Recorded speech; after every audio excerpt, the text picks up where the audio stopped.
Hey, what's going on, guys? It's Jack. Back again to bring you Mythic Aggramar, everything you need to know about getting this boss down from a healer's point of view. For this fight, we brought 5 healers. It's a very long and healing-intensive fight. It's about 9 minutes long for most kills. And from here, starting off with the fight, first thing you have to watch out for as a mythic mechanic is going to be the Ravenous Blaze. Small circle that will gradually become larger and larger, deals some light damage to the player that is affected by it, but if you stand in anybody else's circle, you will be getting one shot or very, very close to it. Flame Rends have an extremely large range, but it puts a debuff on you on Mythic, where if you soak a second Flame Rend, you take 500% more damage. Really watch out for the range of this Flame Rend, because it can be extremely, extremely large. It's very easy to be just a little bit too close and get killed by it. After that, you will be having the Searing Tempest, so there's a number of different combos that you can have early on, so always try to watch out for that, knowing that you can easily be having a follow-up going from, Searing Tempest right afterwards. You're going to be getting the Flame Rend that you have to kind of soak. So there's a number of different combos that'll happen between Foe Breakers into Searing Tempest, Foe Breakers into Flame Rend, and then into Searing Tempest or others that are completely similar. You'll still have the wakes that you'll have to watch out for. The Wake of Flames that you're seeing right here, they'll target a player. You're kind of able to adjust, you're able to move it around a little bit. So as melee, see if you can kind of move it off to the sides if at all possible. You have to watch out, of course, as the Ravenous Blaze can target melee, so it can be very easy, for example, for melee to kind of one-shot each other. Now, as we're going into this transition phase, one of the big things here is that it's really similar to Heroic, but it's also an awkward time because there is such high damage, and because you're kind of forced to bring lots of healers anyway, you have to divvy out how you're going to be doing your healer cooldowns here. And there are very large times of, some healers are going to get the optimal times at this transition phase to use cooldowns, and some will not. We opted to actually have Aura Mastery from our Paladin be used here, because it's just such a strong period, and the damage can actually get much more burstier than you're seeing on the screen here. It actually can get ridiculously bursty if we're having some of the empowered Embers of Tishalach actually getting into the boss when they shouldn't be. And if that is to happen, well, Aura Mastery is kind of just the best cooldown that we had available to us to be able to quickly reverse that sort of damage and to react in size, really, because Aura Mastery can get just so incredibly powerful the more injured that players are. So keep that in mind when you're kind of divvying out your cooldowns here. It did seem like we had about one too many cooldowns, so I kind of had mine at the very, very end of this transition phase, where it got a little bit awkward to kind of deal with and properly take advantage of it, but it was still an opportunity where there was raid-wide damage going out, and it wasn't going to be too bad to deal with.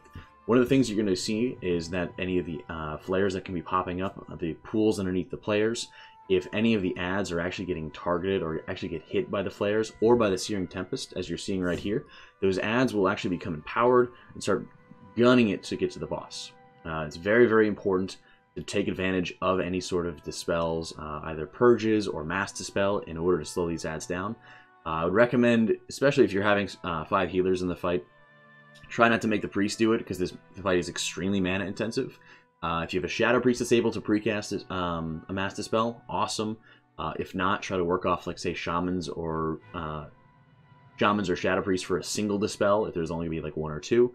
But in an ideal scenario, you actually should be able to knock back these Embers with the strategy that we used to keep them out of the Searing Tempest, and especially keeping them out of the flares, which is more of a positional thing.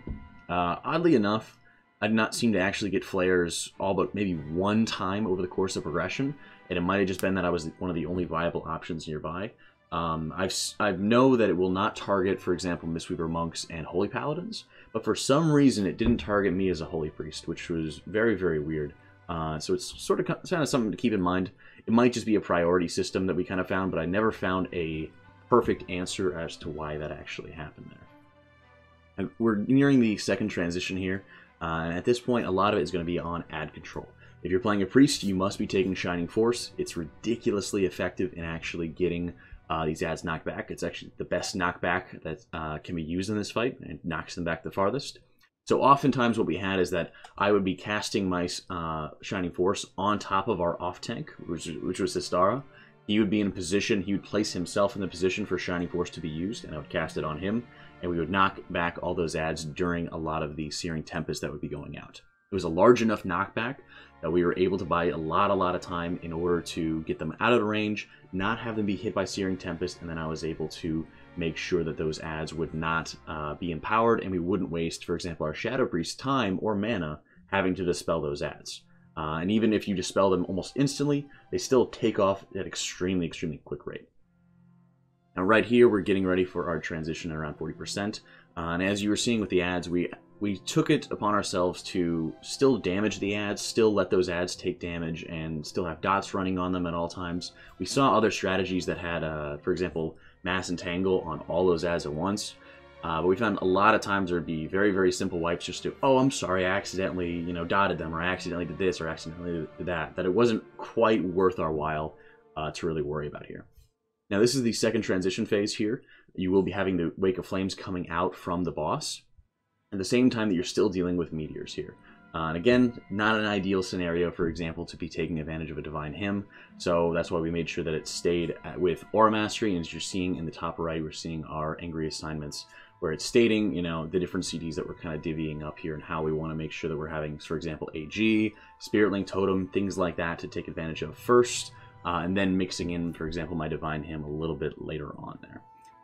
At this point, again, you're going to be having all those flares going off, followed quickly by wakes coming outside of the flares. So I watch where all the flares are coming from, or sorry, watch where all the Wake of Flames are coming from after the flares go down.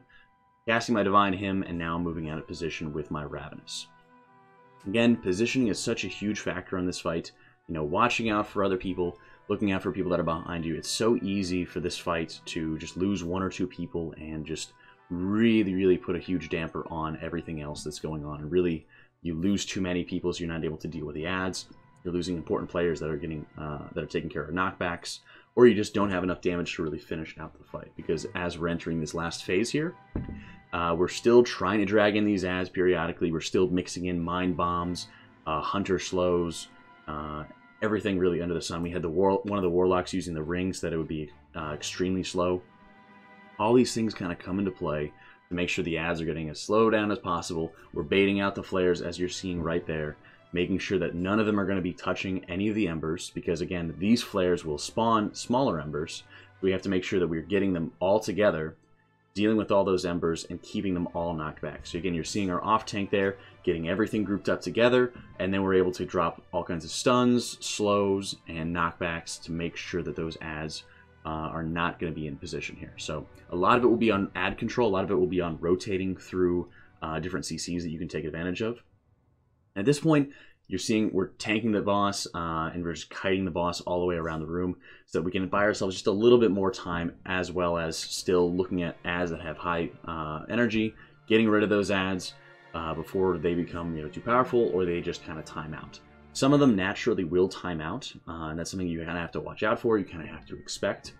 But the biggest thing here is just making sure that you have that proper ad control and watching out, for example, any of the flares that are going to be going down, making sure that they're not going to be touching any of these ads. Because at this point, it's just about surviving and having the cleanest possible kill that you really can. Because it's so easy to lose a couple people, getting hit by one of the wakes, getting hit by flares, you know, hit by the Ravenous Blazes and things like that. The circles can get so large so quickly, and losing line of sight, for example, on other healers. So as you're seeing right there, for example, I'm running my Ravenous Blaze. I'm out of range of all the other healers, so I'm using Guardian Spirit to make sure I keep myself alive. And then I'm moving back into position. That way I'm going to be able to top everybody else off. You know, at this point, especially when you're having certain players who are responsible for some of the knockbacks, some of the mass dispels if we really need them, all those things kind of come into play in order to get this boss down. But positioning is just such a huge factor here. Watching out for, you know, other players, making sure you're getting into the flame rends, and really watching out for any of the avoidable damage. Much like Coven, this fight is so easy to kind of stand in so many different things, and hopefully this helps you guys getting the boss down. Thanks so much for you guys for watching. Like I said, this boss took us about 130 wipes.